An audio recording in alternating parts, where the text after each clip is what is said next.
sud de Beyrouth, sud du Liban. Israël poursuit donc ses frappes d'ampleur contre son voisin. Yohann Baudin, bonjour, vous êtes notre envoyé spécial au Liban.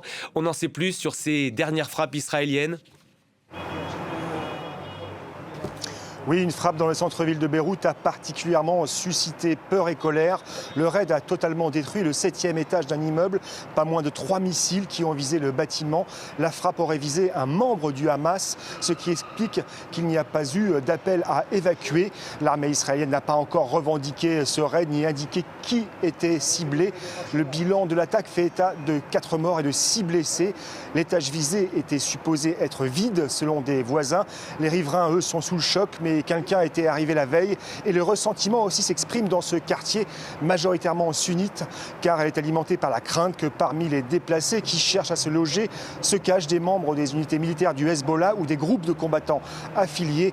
Il y a quelques jours, c'est un hôtel luxueux du bord de mer qui avait été touché et qui avait tué plusieurs Iraniens. L'armée israélienne qui affirme avoir tué dans ce raid 5 membres de la force Al-Quds, des gardiens de la révolution iranienne, également frappés à plusieurs reprises la banlieue sud de Beyrouth.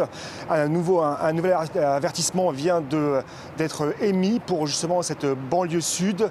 Mais encore une fois, c'est la vallée de la Beka et le sud du pays qui ont été particulièrement touchés par les raids de l'aviation israélienne.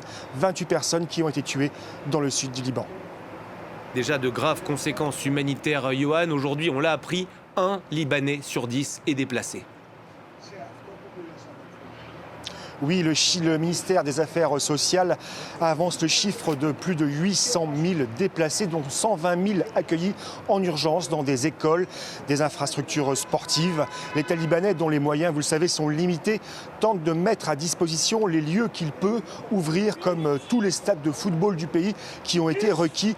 Nous nous sommes rendus d'ailleurs il y a quelques jours dans le stade de Beyrouth, où sous les gradins, et grâce à l'aide d'ONG, des centaines de réfugiés ont pu commencer à être accueillis et pourrait même à terme accueillir jusqu'à 3000 personnes. Passé les premières nuits de panique, quand les habitants des quartiers entiers, comme ici à Beyrouth, dans la banlieue sud, ont dû évacuer cette banlieue, 800 000 habitants, je vous le rappelle, vivaient encore il y a près de 9 jours dans cette banlieue sud de Beyrouth. C'est la zone la plus densément peuplée de la capitale.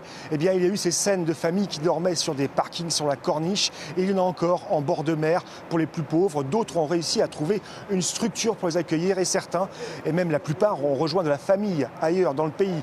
Les hôtels sont complets. Et ceux qui cherchent à louer un appartement à Beyrouth se voient proposer des loyers hors de prix, 2 000 $ pour un mois et payable d'avance. On se croirait à Londres ou à New York, nous a confié un voisin, un chiite plutôt fortuné, qui nous a dit quand il déclinait sa confession, il s'est vu opposer des refus de la part de propriétaires par crainte d'avoir leur logement frappé.